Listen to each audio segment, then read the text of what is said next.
We've all got two wolves in us, a good one and a bad one, and they both want to eat. The best I can tell, we just got to feed that good one a little more than the other one. Happiness is an emotional response to an outcome. If I win, I will be happy. If I don't, I won't. It's an if-then, cause and effect, quid pro quo standard that we cannot sustain because we immediately raise it every time we attain it. You see, happiness demands a certain outcome. It is result reliant. And I say if happiness is what you're after, then you're going to be let down frequently and you're going to be unhappy much of your time. Joy, though, joy is a different thing. It's something else. Joy is not a choice. It's not a response to some result. It's a constant. Joy is the feeling that we have from doing what we are fashioned to do, no matter the outcome. Now, personally, as an actor, I started enjoying my work and literally being more happy when I stopped trying to make the daily labor a means to a certain end. For example, I need this film to be a box office success. I need my performance to be acknowledged. I need the respect of my peers. All those are reasonable aspirations, but the truth is, as soon as the work, the daily making of the movie, the doing of the deed became the reward in itself for me, I got more box office, more accolades and respect than I ever had before. See, joy is always in process. It's under construction. It is in constant approach, alive and well in the doing of what we're fashioned to do and enjoying. And the easiest way to dissect success is through gratitude. Giving thanks for that which we do have, for what is working. Appreciating the simple things we sometimes take for granted. We give thanks for these things, and that gratitude reciprocates, creating more to be thankful for. It's really simple, and it works. Now, I'm not saying be in denial of your failures. No, we can learn from them too, but only if we look at them constructively, as a means to reveal what we are good at, what we can get better at, what we do succeed at. All right, life's a verb. We try our best, we don't always do our best. And since we are the architects of our own lives, let's study the habits, the practices, the routines that we have that lead to and feed our success, our joy, our honest pain, our laughter, our earned tears. Let's dissect that and give thanks for those things. And when we do that, guess what happens? We get better at them, and we have more to dissect. It's a get rich quick on the internet, riches, 15 minutes of fame world that we live in, and we see it every day. But we all want to succeed, right? So the question that we've got to ask ourselves is what success is to us, what success is to you. Is it more money? That's fine. I got nothing against money. Maybe it's a healthy family. Maybe it's a happy marriage. Maybe it's to help others, to be famous, to be spiritually sound, to leave the world a little bit better place than you found it.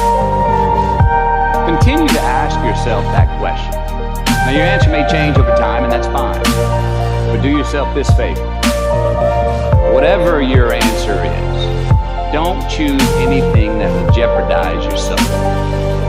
Prioritize who you are, who you want to be, and don't spend time with anything that antagonizes your character. Don't drink the Kool-Aid, man. It tastes sweet, but you will get cavities tomorrow. All right? Life is not a popularity contest. Be brave, take the hill, but first answer that question, what's my hill? Well, for me, it's a measurement of 5 things. We got fatherhood. We got being a good husband. We got my health, mind, body, and spirit. We got career, and we got friendships. These are what's important to me in my life right now. Because I want to keep all 5 in healthy shape. And I know that if I don't take care of them, if I don't keep up maintenance on them, one of them is going to get weak, man.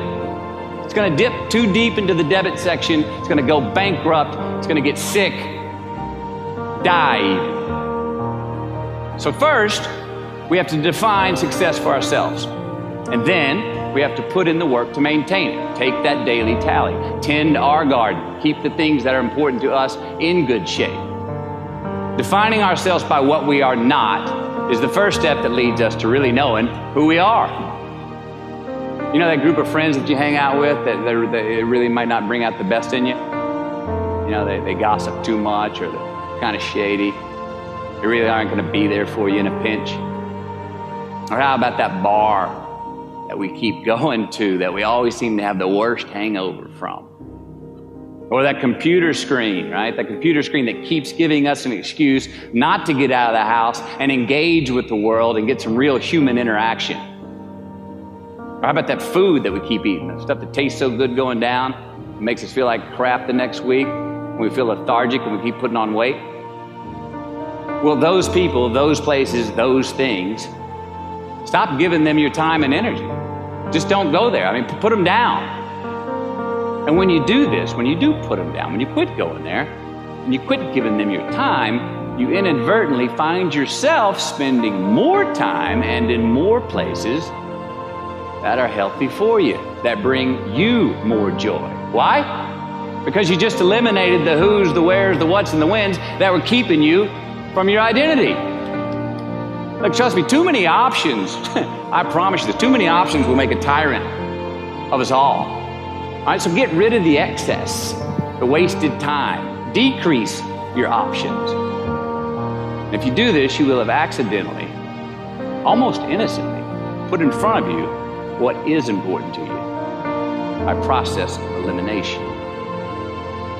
Knowing who we are is hard. It's hard. Give yourself a break. Eliminate who you are not first, and you're going to find yourself where you need to be. Make voluntary obligations. I'm talking about the ones that we make with ourselves, with our God, with our own consciousness. I'm talking about the you versus you obligations. We have to have them. Now again, these are not societal laws, expectations that we acknowledge and endow for anyone other than ourselves. These are faith-based obligations that we make on our own. These are not the lowered insurance rates for a good driving record. You will not be fined or put in jail if you do not gratify these obligations I speak of. No one else governs these but you. They are your secrets with yourself, your own private counsel, personal protocols. And while nobody throws you a party when you abide by them, no one's going to arrest you when you break them either, except yourself. An honest man's pillow is his peace of mind. And when you lay down on that pillow at night, no matter who's in your bed, we all sleep alone. These are your personal Jiminy Crickets, and there are not enough cops in the entire world to police them. It's on you. It's on you. We do our best when our destinations are beyond the measurement, when our reach continually exceeds our grasp, and when we have immortal finish lines. And when we do this, the race is never over. The journey has no port. The adventure never ends because we are always on the way. So do this, and let somebody else come up and tap you on the shoulder and say, hey, you scored. Let them run up and tap you on the shoulder and say, man, you won. Let them come tell you, you can go home now. Let them say, I love you too. Let them say, thank you. Take the lid off the man-made roofs that we put above ourselves and always play like an underdog. Once a primary school teacher set an assignment to a group of students. She asked them what they wanted to be when they grew up. And some wrote down astronaut, others wrote down actor, some wrote down singer, and the others wrote down scientist. And when she was marking through these papers, she noticed that one of the boys wrote down the word happy. She went up to him and she said, John, I think you misunderstood the assignment. And he said, Miss, I think you misunderstood life. Somewhere along the line, our definition of success became blurred. It became about money, and it's funny how the desire for power and wealth increased the speed at which we believe we need to work so that we can supersede our peers in the rat race, moving at a pace that no Fitbit or no wearable can truly monitor or analyze the stress and the intensity. Since we've been young, we've all been exposed to definitions of happiness. The scientists and the mathematicians have algorithms and formulas that they believe adds up to the equation of happiness. We have the corporate professionals who have the corporate hierarchy of actually promotion and career progression to measure their success. We need to define what success means for us. We need to redefine what success means. Let's not make happiness and success about the size of our homes, but about the size of our heart. Let's not make it about gratification, but gratitude. We speak about being healthy and our well-being, but we act more like human doings than we do like human beings. And therefore, instead of to-do lists, we need to-be lists. Instead of thinking about what you want to do, think about who you want to be. Do you want to be more self-aware? Do you want to be more conscious? Do you want to be a better person? Do you want to be a difference in the world? We need to move away from what we want to do in situations to who we want to be in situations. The three most common things that we forget when we're rushing out of our homes is our keys, our wallet, or our mobile phone. And it's absolutely hilarious how you run back inside, you look in all your drawers, you look in your desk, you make a mess sometimes, and then how many times have you had it that you realize it was actually in your back pocket, sometimes even in your hand? And it's funny that our experience of happiness is so similar to this. We run around trying to find it in absolutely every place, but actually when we come back home, we find out that it's within. When I was in my teens, I heard a fascinating quote from Jim Carrey, and he said, everyone should become rich and famous and do everything they dreamed of just to see that it's not the answer. And what did he mean by that? He meant that actually what we're searching for is not out there, but it's inside, and therefore happiness is actually an inside job.